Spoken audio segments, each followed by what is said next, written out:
Zora Johnson stared at her reflection in the bathroom mirror, fingers gently tracing the scar that ran from her temple to her jaw. The high school bathroom's fluorescent lighting did her no favors, highlighting every imperfection the mean girls of Westlake Academy loved to mock.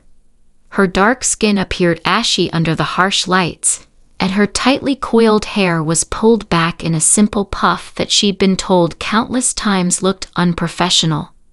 She closed her eyes briefly, centering herself with the breathing techniques her grandfather had taught her. 3 years of torment. 3 years of whispers, pranks, and isolation. 3 years of hiding who she really was. "Control your breathing, little warrior," her grandfather's voice echoed in her mind. "Your power lies not in your anger, but in your discipline." The bathroom door burst open, shattering her moment of peace. Madison Taylor waltzed in, flanked by her ever-present entourage, Brianna and Kaylee. Madison, blonde, wealthy, and ruthless, had made it her personal mission to ensure Zora's high school experience was a living nightmare from the day she transferred to Westlake Academy. "Oh my God, it smells weird in here," Madison announced loudly, her eyes locking with Zora's in the mirror.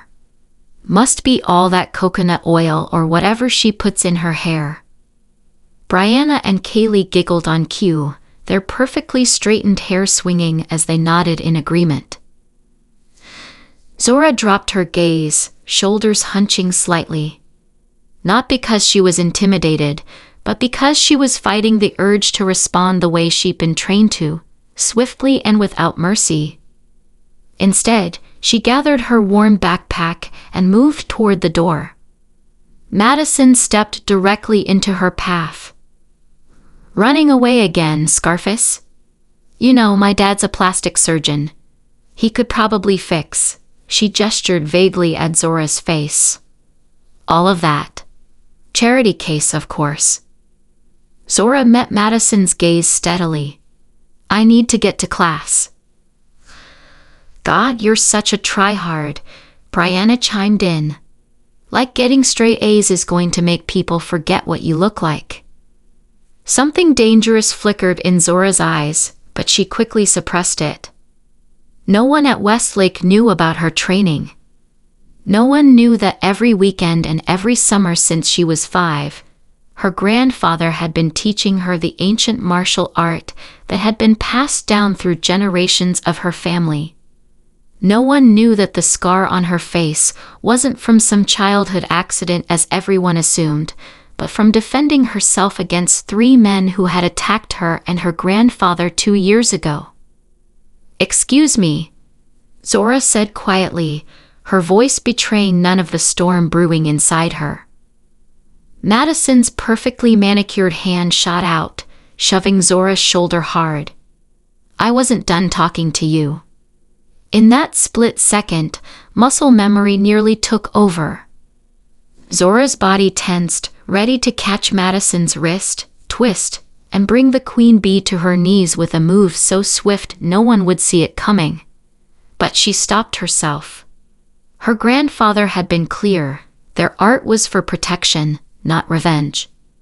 "You are now," Zora replied, sidestepping Madison and walking out the door, the girls' mocking laughter following her down the hallway. What Zora didn't notice was the pair of eyes watching her from further down the corridor. Elijah Chen, the quiet transfer student who had arrived just a month ago, had witnessed the entire exchange through the briefly open bathroom door.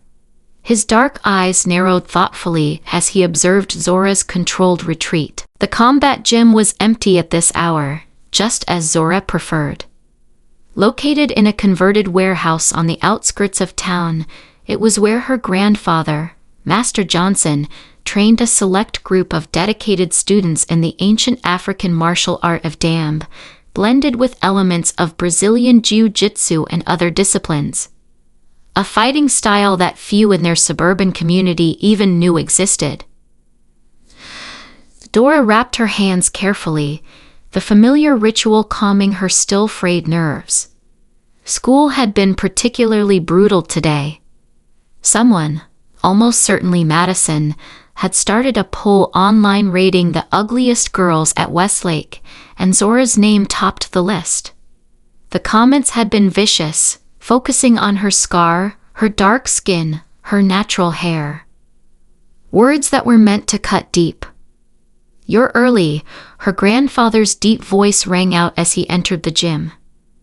Akachi Johnson was a formidable presence, tall, broad-shouldered, with close-cropped silver hair and the same dark eyes as Zora. At 65, he moved with the fluid grace of a much younger man, his body hardened by decades of discipline and training. "Bad day?" he asked, though his tone suggested he already knew the answer. Zora nodded, unwilling to dive into the details. "I need to work it out." Her grandfather studied her for a long moment before nodding once. "Then we work. But remember—" "I know," Zora interrupted gently. "We don't train to hurt. We train to protect." Master Johnson smiled, the stern lines of his face softening. "Control your mind, control your body, control your spirit. Only then can you truly be a warrior." For the next hour, Zora lost herself in the training. The familiar movements centered her, each punch, kick, and flip executed with precision born from years of practice. She moved through the forms like water, her body remembering what her mind sometimes forgot, that she was powerful, that she was beautiful in her strength, that what Madison and her cronies saw as flaws were actually marks of her journey. As their session wound down, her grandfather handed her a towel. "You're holding back in your kicks. Your mind is elsewhere." Zora wiped her face. "Sorry, Grandpa. It's just school stuff." "These girls who torment you," he said, cutting straight to the heart of the matter. "They only have the power you give them." "I know," Zora replied, frustration creeping into her voice. "But sometimes I just want to show them." "Show them what?" her grandfather challenged. "That you can hurt them? That you're just as capable of cruelty as they are?" Zora dropped her gaze. "No, of course not." Master Johnson placed a gentle hand on her shoulder. "The true test of a warrior isn't in dominating those who are weaker, but in showing restraint when you could cause harm." Before Zora could respond, the gym door opened and other students began to arrive for the evening class. Among them was a face she recognized from school, Elijah Chen, the new transfer student who kept to himself. Their eyes met briefly before Zora looked away, surprised to see him here of all places. "New student," her grandfather explained, following her gaze. "Started last week. Shows promise." Zora nodded, gathering her things quickly. She preferred to keep her training life separate from school. Last thing she needed was for word to get back to Madison that the ugly black girl they tormented was secretly training in deadly combat arts.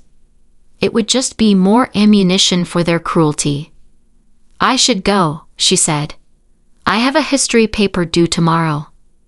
Her grandfather nodded, but his eyes were thoughtful as they shifted between Zora and Elijah.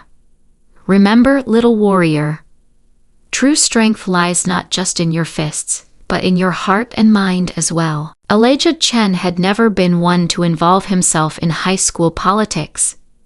As the son of a diplomat, he'd lived in 6 different countries and attended just as many schools. He'd learned long ago that staying under the radar was the easiest way to navigate the ever-changing landscape of teenage social hierarchies. But there was something about Zora Johnson that caught his attention from his first day at Westlake Academy. Perhaps it was the quiet dignity with which she carried herself, despite the constant barrage of insults and pranks. Perhaps it was the way her eyes, deep brown with flecks of amber, seemed to hold secrets. Or perhaps it was how, when he saw her at Master Johnson's gym, her movements transformed from hesitant and guarded to powerful and assured. Whatever it was, he found himself watching her in AP history class, admiring the intelligence in her contributions, even as other students snickered or ignored her completely. Today, as Mr. Peterson assigned partners for their upcoming presentation on civil rights movements around the world, Elijah found himself raising his hand before he could think better of it. "I'll work with Zora," he said clearly, causing several heads to turn in surprise. Zora herself looked up sharply, confusion etched across her features.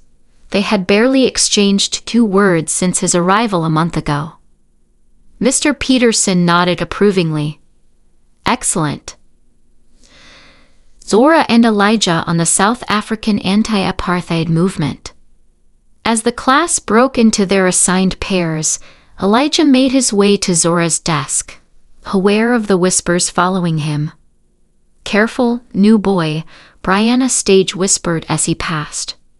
"Ugly might be contagious." Elijah paused, turning to face her with a calm expression. "I'd be more worried about ignorance being contagious. You might want to get yourself checked." A few gasps and stifled laughs rippled through the classroom as Brianna's face flushed red. Elijah continued to Zora's desk, sliding into the empty seat beside her. "You didn't have to do that," Zora said quietly, her eyes focused on her notebook. "Do what?" "Choose to work with the smartest person in class on a complex historical topic." Elijah replied easily. "Seems like the logical choice to me." Zora finally looked up, studying him with those perceptive eyes. "Is that why you're at my grandfather's gym too? Making logical choices?" Elijah smiled slightly. "I didn't know he was your grandfather until yesterday.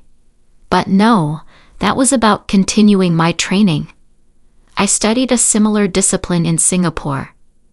A flicker of interest crossed Zora's face. "You've trained before?"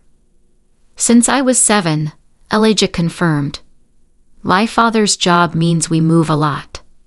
Martial arts has been the one constant." For the first time, Elijah saw Zora's guard drop slightly. "What do you think of my grandfather's teaching style?" "Intense," Elijah admitted with a small laugh. "But in a good way.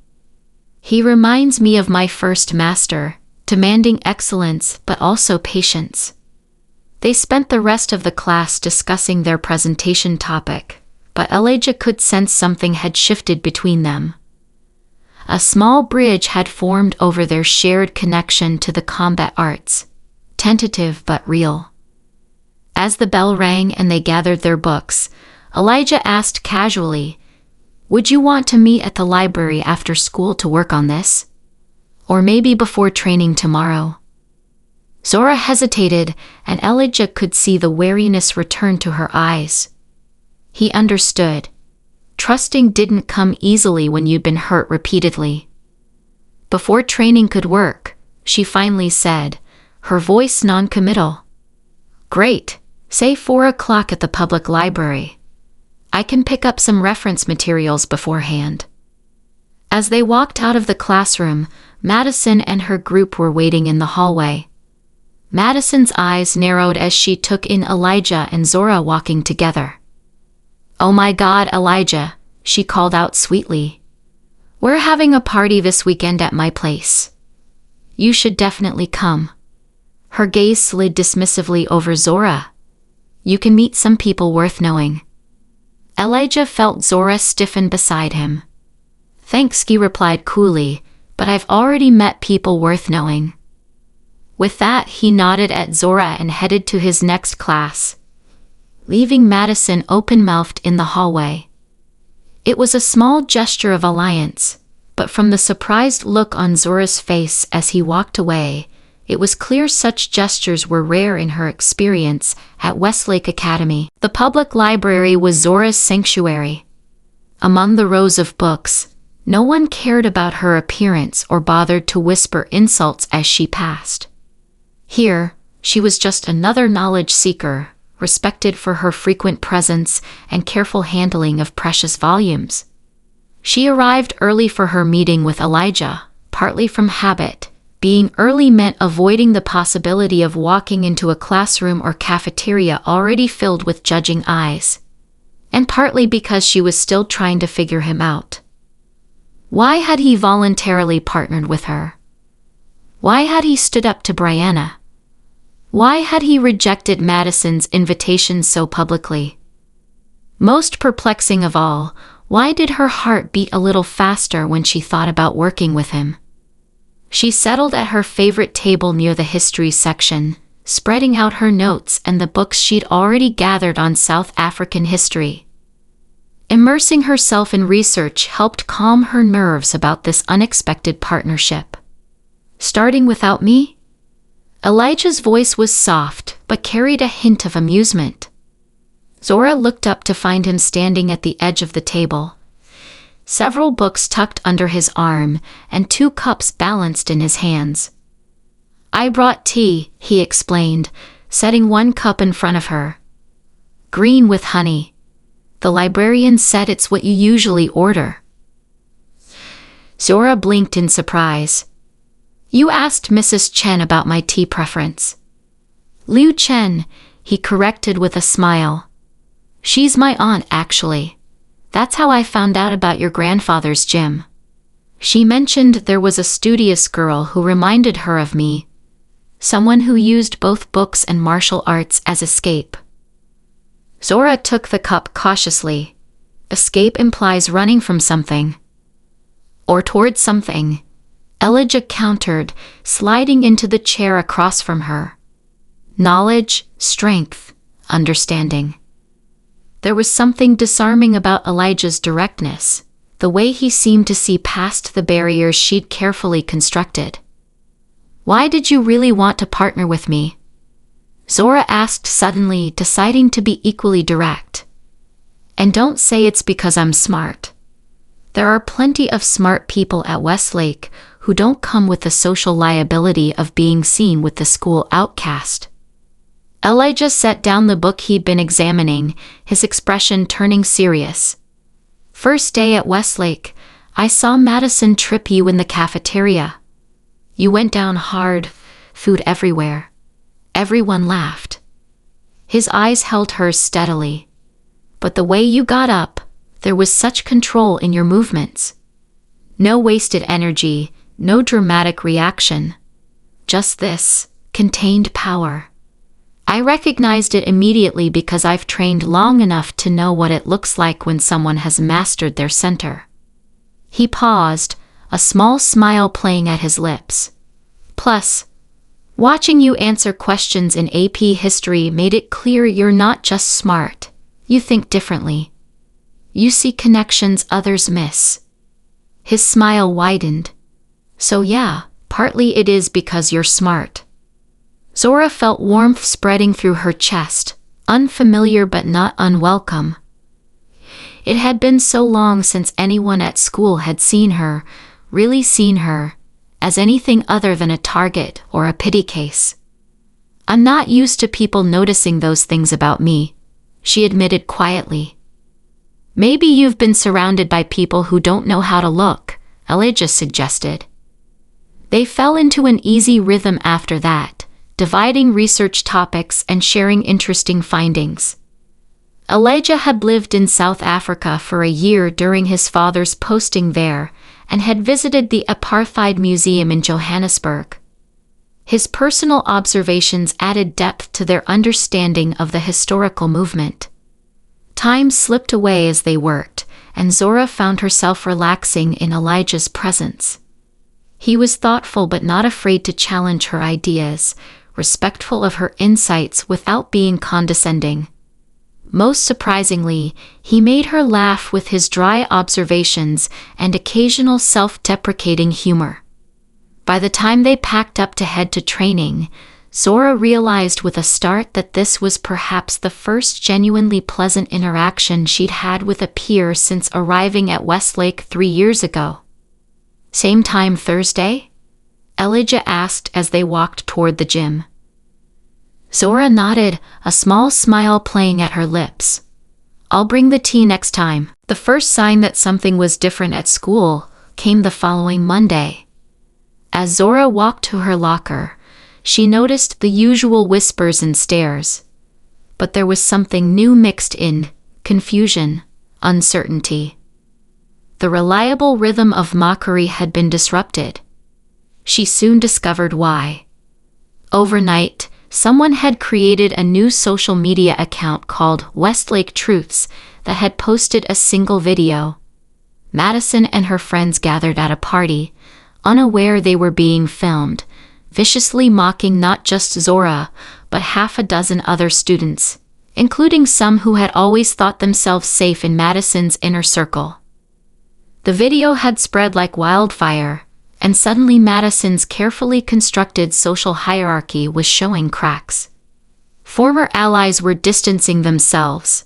Former victims were finding their voices. Zora wasn't naive enough to think this would end the bullying. If anything, Madison might lash out even more desperately now. But the shift in power was undeniable. "You seen it?" Elijah appeared beside her locker, his expression neutral. "The video?" "Yes." Zora shut her locker, eyeing him suspiciously. "You wouldn't happen to know anything about that, would you?" Elijah shrugged, though his eyes held a hint of mischief. "My father always says that those who abuse power should be prepared to face consequences." Before Zora could press him further, Madison stormed down the hallway, her face a mask of fury when she spotted Zora and Elijah. "You," she snarled, pointing at Zora. "I know you had something to do with this." Zora raised an eyebrow. "With what?" "A video of you being exactly who you've always been." Madison's eyes narrowed dangerously. "You think this changes anything? You're still the same ugly, scared freak you've always been. And you're still the same insecure bully." Elijah cut in smoothly. "The difference is, now everyone sees it." Madison's face flushed red. "You don't know anything about me. Either of you." Something in her voice, a crack of genuine pain beneath the anger, caught Zora off guard. For a fleeting moment she saw beyond Madison's perfect facade to the wounded person underneath. "Maybe not," Zora admitted quietly. "But you don't know anything about me either, Madison. You never bothered to try." Madison opened her mouth to retort, but the warning bell rang. With a final venomous glare, she spun and stalked off toward her classroom. "That went well," Elijah commented dryly as they walked to AP History.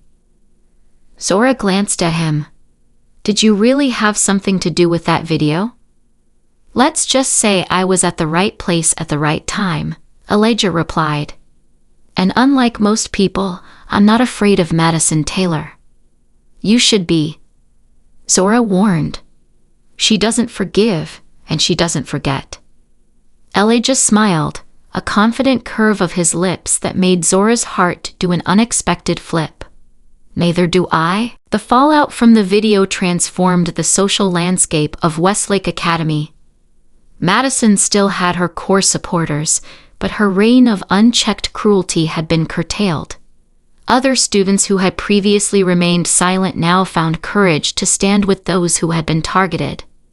For Zora, the most noticeable change was that people actually spoke to her now. Not everyone, not always kindly, but the wall of isolation had developed cracks that allowed tentative interactions to filter through. Over the next few weeks, her partnership with Elijah deepened both at school and at the gym. Their history presentation earned the highest mark in the class, with Mr. Peterson praising their nuanced analysis of resistance movements. At training, they often paired up for sparring, pushing each other to new levels of skill. Elijah was one of the few students who could truly challenge Zora in combat. His style was different from hers, more flowing, influenced by his training in various Asian disciplines, but they were well matched in both strength and strategy. "You telegraph your left hook," Elijah told her one evening as they cooled down after a particularly intense session. Zora wiped sweat from her brow. "And you drop your guard when you transition from offense to defense." He grinned, tossing her a bottle of water. "That's why we make good partners. We see what others miss." The word partners sent an unexpected thrill through Zora. They had become friends, certainly. The first real friend she'd had at Westlake, but lately she'd been aware of something else growing between them. The way his eyes lingered on hers during conversations. The casual touches as they worked side by side. The dreams that had started featuring his smile and the sound of his laugh. Her grandfather had noticed too. That evening, as they closed up the gym together, he broached the subject in his typically direct manner. "The Chen boy. He has feelings for you." Zora nearly dropped the practice mat she was putting away. "Grandpa? Am I wrong?" Master Johnson asked, his expression serious but kind. Zora busied herself with organizing equipment. "We're friends. Good partners for training and schoolwork." Her grandfather's non-committal sound spoke volumes. "And does this good partner know about what happened in Nigeria? About how you got that scar?" Zora's hand instinctively went to her face, fingers tracing the raised line that ran from temple to jaw. "No," she said quietly. "No one here knows except you and Mom." Master Johnson nodded slowly. "Secrets create distance, little warrior. If there is to be true trust, there must be truth. What if the truth changes how he sees me?" Zora asked, voicing the fear that had kept her from sharing her past with anyone. "Then he is not worthy of your heart," her grandfather said simply. "But I think you underestimate him, just as those who mock you underestimate you." Later that night, Zora lay awake, her grandfather's words echoing in her mind. The scar on her face was more than just a physical mark. It was a reminder of the night in Lagos when 3 men had attacked her and her grandfather after training, targeting them because of her grandfather's activism against corruption. At 13, Zora had used her training to defend herself for the first time outside the gym, and in the process, had suffered the knife wound that would forever mark her face. Her mother had moved them back to America immediately after, hoping to give Zora a fresh start. Only her grandfather had followed, determined to continue Zora's training and education in their family's martial tradition. The trauma of that night had shaped her in ways that went beyond the visible scar. It had taught her about real danger, real violence, so different from the petty cruelties of high school bullies. It had also taught her about her own strength, her capacity to fight back when it truly mattered. Could she share that with Elijah? Could she trust him with the full truth of who she was? The answer, she realized with a mixture of fear and anticipation, was yes. The spring formal was the last place Zora had ever expected to find herself, yet here she was, standing at the edge of the gymnasium transformed by twinkling lights and billowing fabric into something almost magical. Her mother had been overjoyed when Zora mentioned the dance, immediately taking her shopping for a dress that now made Zora feel simultaneously beautiful and exposed. The deep purple fabric complemented her dark skin, while the high neckline and 3/4 sleeves kept her comfortable. Her mother had helped style her natural hair into an elaborate updo adorned with small crystal clips that caught the light when she moved. "You look amazing," Elijah's voice came from behind her.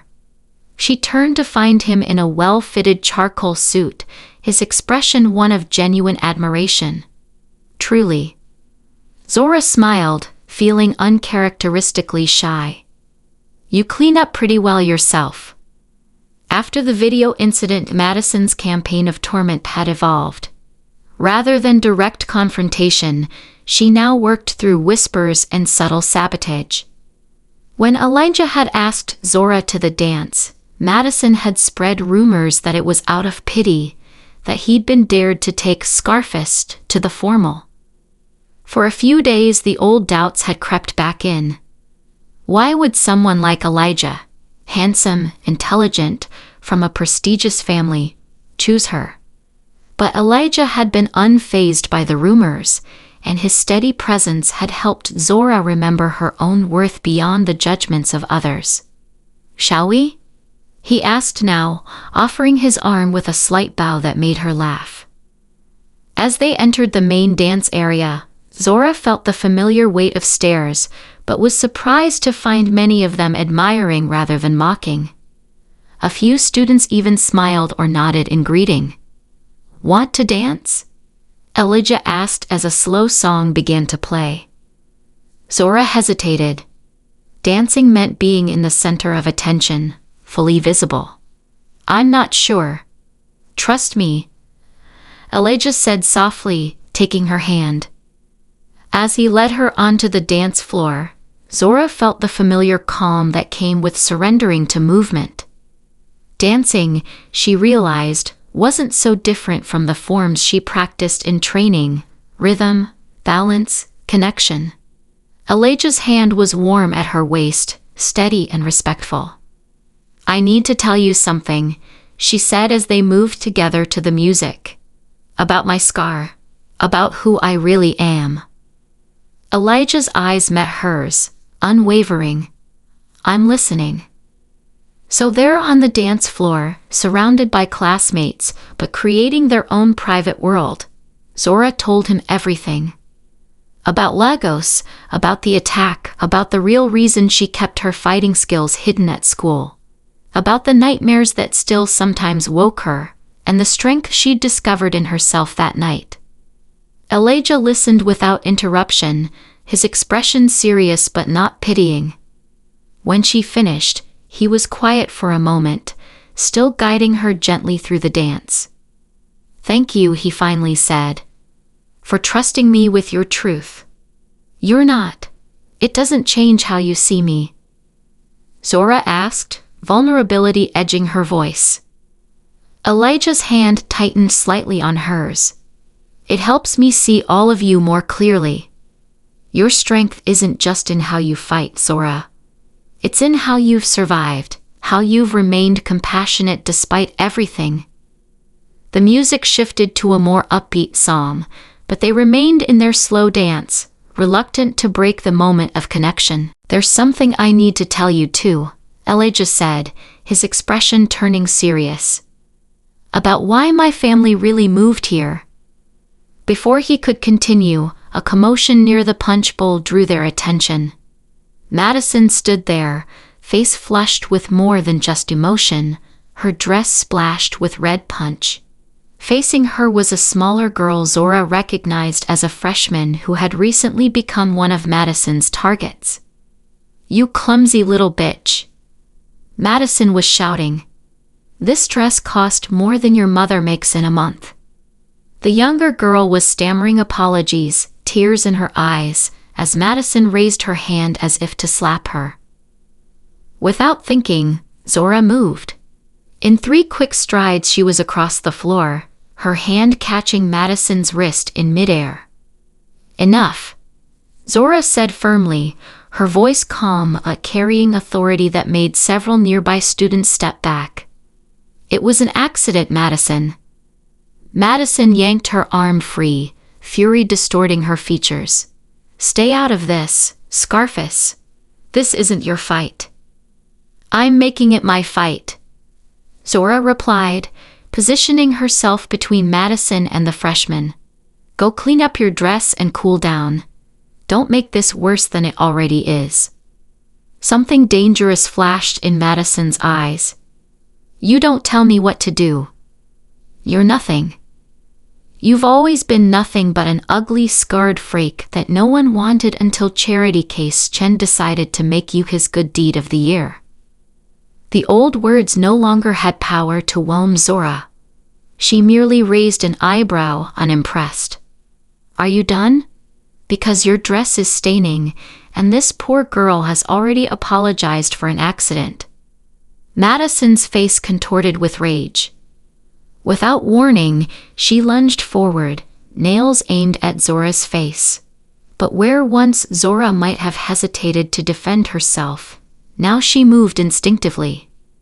A simple redirection of Madison's momentum sent the other girl stumbling past her, off balance but unhurt. Gasps rippled through the watching crowd. Madison recovered quickly, spinning to face Zora with newfound wariness in her eyes. What the hell was that? She demanded. A choice not to hurt you, Zora answered honestly. Which is more than you've ever given me. Madison's gaze darted around, noting the audience that had gathered, the teachers beginning to move their way. Her face flushed deeper, a complex mix of emotions crossing her features before settling into a cold mask. This isn't over, she hissed, before turning and stalking toward the bathroom, her friends hurrying after her. Zora turned to the freshman girl, who was watching her with wide, wondering eyes. Are you okay? Zora asked gently.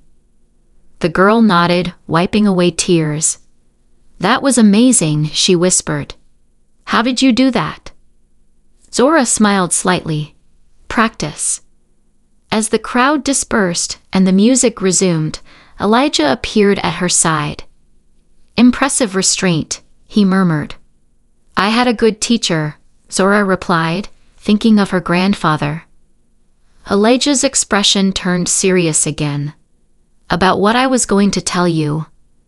Ms. Johnson, the sharp voice of Principal Warren interrupted them. May I speak with you for a moment? Zora sighed, anticipating a lecture about causing scenes at school events, regardless of provocation. Of course, Principal Warren. I'll wait, Elijah assured her as she followed the principal to a quieter corner of the gymnasium. To her surprise, Principal Warren's expression wasn't stern but concerned. Are you all right, Zora? Several students reported that Madison attempted to assault you. Zora blinked, unused to authority figures at Westlake taking her side. I'm fine. It was just a misunderstanding. Principal Warren studied her face. I've been hearing a lot of things lately about how certain students have been treating you over the years. I want you to know that we're taking these reports very seriously now. The now hung between them, an acknowledgement of how the administration had failed to protect her before. Madison's parents have been called, the principal continued. This aggressive behavior, coupled with the evidence from that video that surfaced last month, is grounds for serious disciplinary action.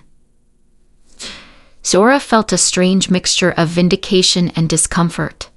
As much as Madison had tormented her, she took no pleasure in the other girl's downfall. What will happen to her? She asked. That's not for you to worry about, Principal Warren said kindly. But I want to apologize for not seeing what was happening sooner. No student should have to endure what you've experienced at this school. As Principal Warren walked away, Zora found herself reflecting on how much had changed in just a few months. The isolation that had once felt permanent had developed cracks, allowing light to filter through.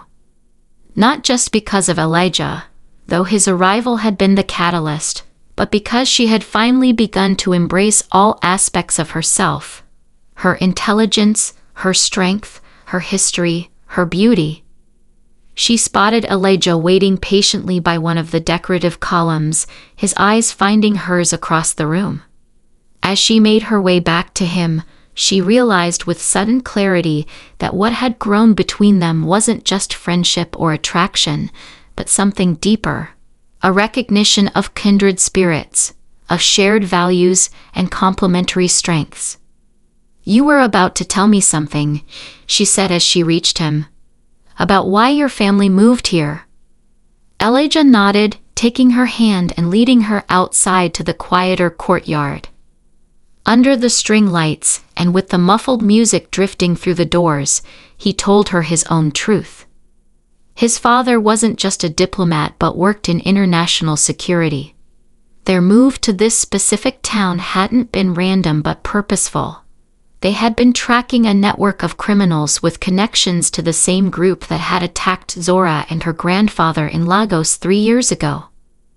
My father recognized your grandfather's name when we were looking at training facilities, Elijah explained. He knew of Master Johnson's activism work in Nigeria. That's partly why I sought you out. I knew who you were before we ever met. Zora absorbed this revelation, pieces clicking into place. So that first day in history class. I already knew how remarkable you were, Elijah confirmed. But what I didn't anticipate was what? Zora prompted when he hesitated. Elijah's eyes met hers, vulnerability evident in his gaze. How quickly I would fall for you. Not the idea of you from my father's files, but the real you. Your resilience, your compassion, your determination. Zora's heart beat faster at his words, at the genuine emotion in his voice. Why tell me now? Because my father's operation is coming to a close, Elijah said. The network has been identified, arrests are being made. Which means, he paused, swallowing hard. Which means we might have to move again soon. The words hit Zora like a physical blow. Just when she had found connection, found someone who saw her completely, the possibility of loss loomed large. I see, she said quietly, withdrawing her hand from his. Zora! Elijah caught her fingers before she could fully pull away. I don't want to leave. I've never felt about anyone the way I feel about you. I'm telling you this because I don't want secrets between us, whatever happens next. The vulnerability in his admission touched something deep within her. All her life, Zora had been building walls, necessary protection against those who sought to harm her, physically or emotionally.